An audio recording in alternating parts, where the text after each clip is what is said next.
Orlando, Florida, June 15th.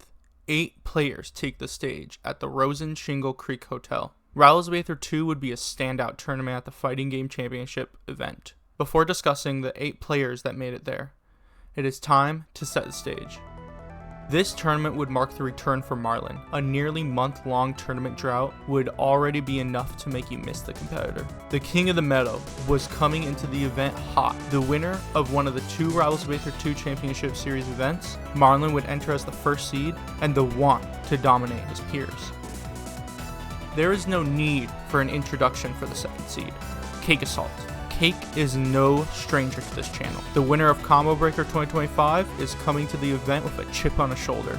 Cake needed to beat Marlon here in order to prove that he is the best. Marlon may be the king of the meta, but the god of rivals was looking to put on a show. He may not be seeded as high as them, but seed 8 would be your Luminosity Makes Moves Miami 2024 champion, Sinbad. Sinbad has been a forgotten name, lost to the sands of time. Sinbad's last major he attended was Platfight back in December, where he would lose out at 9th, but this legend would not rest. Absolutely dominating his local scene, Sinbad was ready to put up a fight. The last player I will talk about before we break down the top 8 is Sophilo. If you don't know about Sophilo, then at least I hope the rock that you've been sleeping under is comfortable. Sophilo has been wreaking havoc on the online scene of Rivals 2. Placing second at the online RCS event, only losing to Marlon, this player was willing to put on a show. The 5th seed would have quite the road ahead of her. With wins on Elkies, CakeAssault, Ion, and Beastly, the online legend was more than ready.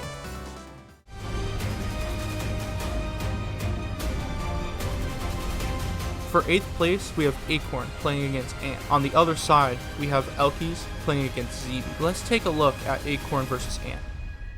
Real quick, before we continue, I want to say I say Acorn really weird, so just deal with it. Acorn would start the weekend off as the 13th seed and would defeat Thunder and Legacy before losing to Kuro 2-0 in pools. Acorn would beat Mida in order to go on to day 2. On Saturday, Acorn would tear through loser side top 32 by beating Guard, Lepto, Shiv, and Dakpo, only dropping 1 game the whole time to Dakpo. Acorn would get top 8 in order to play against the winner of Ant. Ant would enter the bracket as the 10th seed and would defeat Ubera, Viper 2, and Cork before falling to Elkies. Ant would go into losers and prepare to go on a run, sending Puckfug, Applewiz, and Kuro in order to deny Acorn of his run back and make loser side top 8 to face off against Acorn. Let's see what happens. Unfortunate once again for Acorn, who finds himself in the corner, down thrown. Good TI though, and the Nair into fair secures almost certainly the stock. No, it's not guaranteed, as Ant just rinse and repeating. He makes the edge guard happen. The trade? Oh, okay, the trade working out. Just barely not connected, and Ant has secured himself a big lead now with a triple dash attack. Does not get the up air follow-up, but that still means he is running away with this game, bro. So full stock lead. Acorn takes a sigh of relief there. That up air string would have led into at least another 20-30%. See how he can take advantage of this. Burgers are flying out, but so is Acorn, as his DI is not perfect, meaning Ant, Game 5 victory, moves on, 1 more round. And Ant pulls off a Game 5 win against Acorn, ending Acorn's 5-set losers run and leaving the Zetaburn main to proceed in bracket, while Acorn gets 7th as the 13th seed. Ant moves on to play against the loser of CakeAssault and Stango. But before we talk about those matches, let's take a look at ZB versus Elkies. You may be wondering, why is ZB in losers? Well, you see, ZB would enter the bracket as the 4th seed and would send Navish and Tony D to losers before losing himself to Sandstorm in a massive upset factor 6 win. ZB would then take out Legacy, Cork, Sinbad, Get Kinga, and Vibe in mostly game 5s in order to make a loser side top 8. Elkies, my motherfreaking GOAT with a capital A, entered the bracket as the 7th seed, 2-0ing Emmeline, Jolly Roger, and Rakai to make top 32. Once in top 32, Elkies would knock Ant into losers, then get knocked into losers herself by CakeAssault. Once in losers, she would fight the greatest Brawlhalla player ever, Sandstorm, and would win the set 3-2 in order to face off against the best crack player in the world for 7th. Is going to do everything in her power to keep that Lily over there and that rock just behind it. Yeah, good defense with the rock. Lily trying to block it out, but a fair, not going for the second one. CB in a good position to come back. Oh, dangerous spot for Elkies, but she just opts for the rock pull. Reverse fair not connecting. Now CB with another whip on the punish game, but not this time. Keeping it going. Wrong direction of the tech, and Elkies gets out of there safely. CB now down in the depths, but not out. Far out here. It's the what? No! Just like that, takes the pillar away. Elkies is going to win Game 5 by a misstep by ZB. And Elkies takes it with an acorn. No, not the Zetaburn player, taking the game with using it to hit the pillar and cause ZB to plummet to his death and lose Game 5. With the first 2 losers matches done, giving Acorn and ZB their 7th place medals, we move on to winners and start CakeAssault versus Stango. Stango would come to the event as the 3rd seed. Stango defeat Ari, Scizor, Jet the Jenga God, Klepto, and the Clarin Master Vibe in order to make the top 8 winner side and face off against CakeAssault. CakeAssault would enter the bracket as the 2nd seed. The god of rivals would send Taco Waffle, Uncle Matan, and the government? Well, crap. Well, the government isn't losers, guys. This is definitely going to affect the economy. Backpack and my goat Elkies into losers to enter the winner side top 8. I was going to say, it looked like the clone pop interrupting the combo may have been a straight moment, but Cake quickly understands that he's landing. There it is, finally. I was waiting for the parry on it. You can see the movement from Stango and from the Olympia when he goes to use it for the first time. And what a time to pull that out, too. Yeah, but what a time to get the downfield pop and take low, but oh, come Not on, like not like this. this. And in the end, even with a switch from Crag to Olympia, which, real quick, some commentators call Olympia Ollie, which is like, wrong. That doesn't make sense. What's next? Are we going to call GIF GIF? Let's check out the other winner size match, Sophilo versus Marlon. Sophilo would enter the bracket as the 5th seed and would beat Flap, Hockey, Shadow, Cheesy Potato, and Kuro. Sophilo did benefit from ZB getting upset in pools by Sandstorm, and she planned to take full advantage of the situation. Marlon would enter CEO as the 1st seed. With wins on every single person in the top 8, it was clear that Marlon should be the one to place first. In order to prove that he's the best, Marlon would beat Ridley, Wonderbread, Dono, Terry, and Docpo to make the winner side top Down 8. strong, not enough. Air dodge to get back safely. Has to get back down into neutral, though. Yep, Marlon's going to use that water droplet there, but here we go. Sophie really one string away here, Jet. Up air? No, it wasn't enough. I thought we were going to see a fair, but Jet, up air, Jet, down air. Jet! The puddle's still there. Can he switch over to it? He has to. No. Sophie's Yes, going he to does. cover it. Yes, he- Sophie covered it, but the up strong. And he does it! Marlon falls to Sophie, who takes it. No Game 5 needed. Down 3 stocks to 1. Does not matter. Sophie knew she had checkmate. In the end, Marlon would win. In a crazy... Wait, Sophilo? Sophilo has beaten Marlon in a Game 4 that had an intense amount of combos from both players. Ending Game 4 with a strong attack, she would move on to face off against CakeAssault. But now, let's take a look down to our 2 loser quarterfinal matches, with our first one being Stango versus Ant.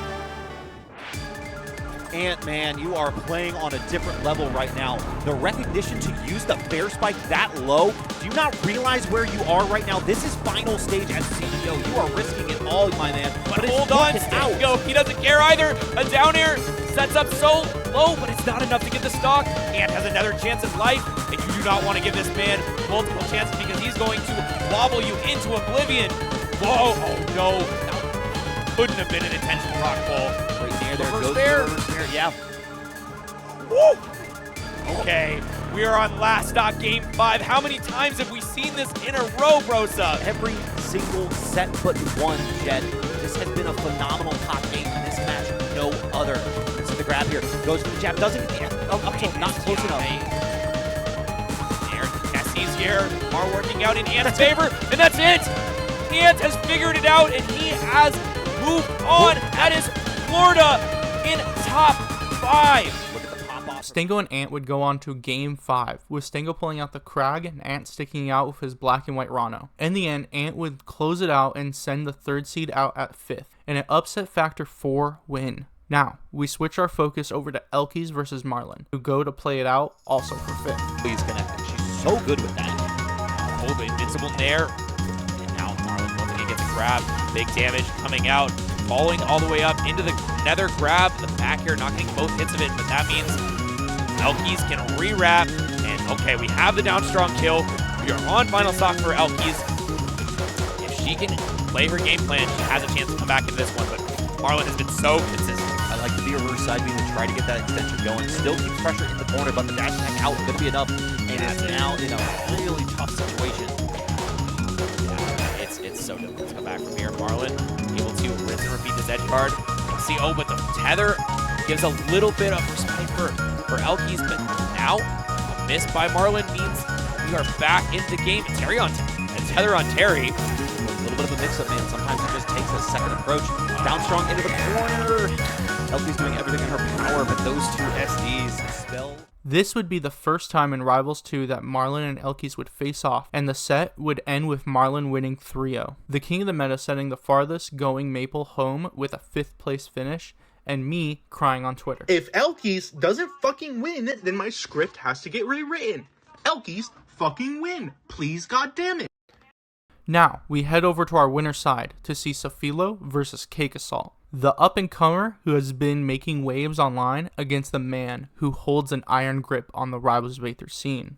Yo, cool kids, real quick before we get to the winners finals of the video, thank you guys for being so patient and waiting out for it. Make sure you're subscribed, make sure you leave a like, make sure you comment, make sure your mom texts me good night. I need it in order to get a good night's rest. Also, make sure to use code KINGCADE in the shop. If you do, I get 5% of the money that you spend, which I know, blah, blah, you're giving content creator money. That's kind of cringe. But what's not cringe is it does go to future projects, which a future project that I will be going towards will be announced tomorrow. So also like me on Twitter to see what the announcement is. I will see you cool kids soon, as in like 3, 2, 1. Stock against CakeAssault as Sophie looks like she is going to secure her way into the grand finals. Huge combo. 57% plus the burn, and we have not stopped at all, Brosa. Listen, when the Zetter train starts rolling, it is very difficult to stop it. And especially because of the fact that these aggressive options have just been beating out big defense. You're gonna see the grab ledge here, yes, 103%, a lot of smoke on stage. But Sophie just gets the grab. Oh my god, the weight! Sophie's so smart on that, and that is gonna punch her ticket into grand finals over CakeAssault. And Sophilo does it. Sophilo yet again beats Cake and moves on to the grand finals on winner's side. With Sophilo and winners, we now have half of our top 8 done. Sitting in losers, we have Marlon versus Ant for 4th. The winner of that fighting Cake. Losers is looking like a bloodbath, while Sophilo stands above them. The roar of the fire getting louder and louder with a single question: who could stop Sophilo? Marlon versus Ant. This match in all ways should go in Marlon's favor. A king of the new land, Marlon has ended so many people's bracket runs, but yet Ant has something to say and has the crowd on his side. This was going to be an all-out brawl. Not going to see the needle off the ledge. Marlon is playing around that very well at the moment. Sitting back in center stage, has to wait for these platforms to come back together, but the tech chase in, we see Marlon gets the jab, but it's floor hug. And Ant is ready. What a grab! What a grab! Chase. Oh my god, I thought he was going to up smash! Oh, the puddle, it's too far away though. He into the platform backer. No, the fear! Great TI out there from Marlon, but he gets the grab again. Yes, fair spikes, and that could be it. Oh, off the platform and saves him. Neil, oh my god. This is so close right now. Next hit basically wins the set. Is that going to be enough? No, Marlon survives! How did it happen?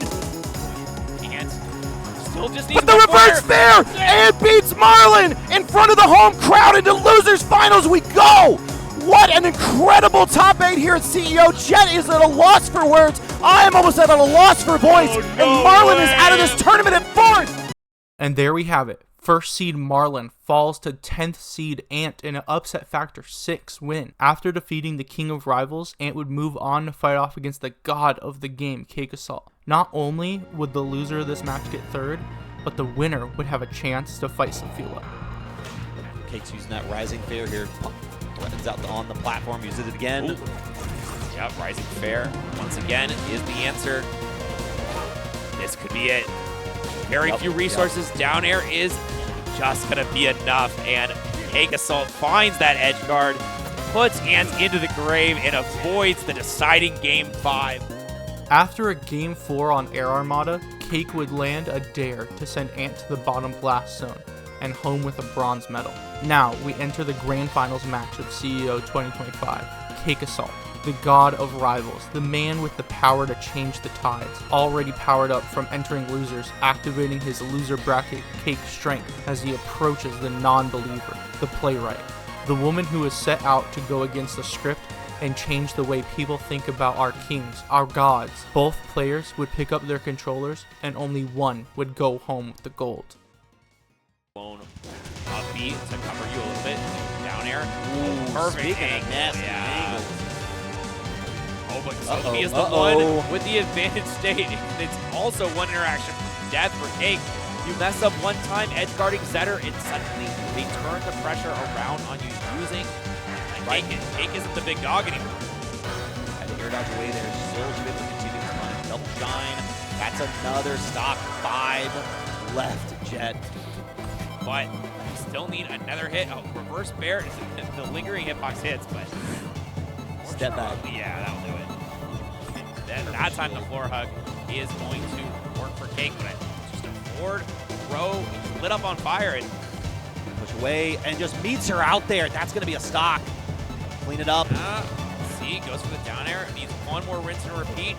Sophie getting back to the wall and another back air. Just kidding. It's going to be the stock. I'm taking some flash out there to get away. Sophie's going to follow it up. Yep. There it is. Another stock for Sophie in another game. She puts herself, he said, 3 stocks away from securing that belt. The march to greatness. Oh man, it was just in winning in tournaments back in the day. True. By back in the day, I mean like 6 months ago. 6 months ago. And this was widely considered just an unwinnable matchup at that point. Like, Stego was like, I literally cannot play this matchup. Cake is too good at killing me off of a single hit, because look at what he does when he gets the chance. And, oh, that could have been a ledge grab to win it. That ball has already been used. And a nice tech on that. But, yeah, there it is. Shine gets the job done. 76%. Not an amazing amount of damage on Sophie. The way she's been playing, Listen, at this point, it may just be the inevitable. I don't know though. Sophie is coming back, and she's getting that up strong. What a perfect shield on this. Man, can she do it though? Is this how destined it is at this point? At 120%, Sophie, what have you got? This could be a championship moment, and no, Cake slams the door. We are got a game 4 yet. Some work to be done. I'm curious though, because like what won Cake that game was the edge guard, and obviously the edge guard pushed to the blast zone. But on a stage like this, Cake can just do the exact same thing and make it impossible to recover. Yeah. Just like that. Cake has not been giving away anything. Sophie forced to go high. Bear missed by a millimeter. Pushes out. Has to get the back air. Yes, easy cleanup. Final stock here on Fire Capital. This is the counter pick from Sophie. She's taking the death percent. Some may go against the script, but some were made to write it. One more Shine, chance. the wait, the patience, the upstrong. Sophilo wins CEO. A new major champion is crowned, and the belt is going to NorCal. Oh my god. After all of that, the counter pick does not work out. Cake falls. Sophie takes out Marlon, takes out CakeAssault. And there we have it. Sophilo takes it. The non-believer goes against everything we had set. Yet again, a tournament putting the future of RCS into shambles. In the end, CEO was an amazing bracket to watch and write about. I am always happy to recap with you. This has been King Cade, and I'll see you cool kids later.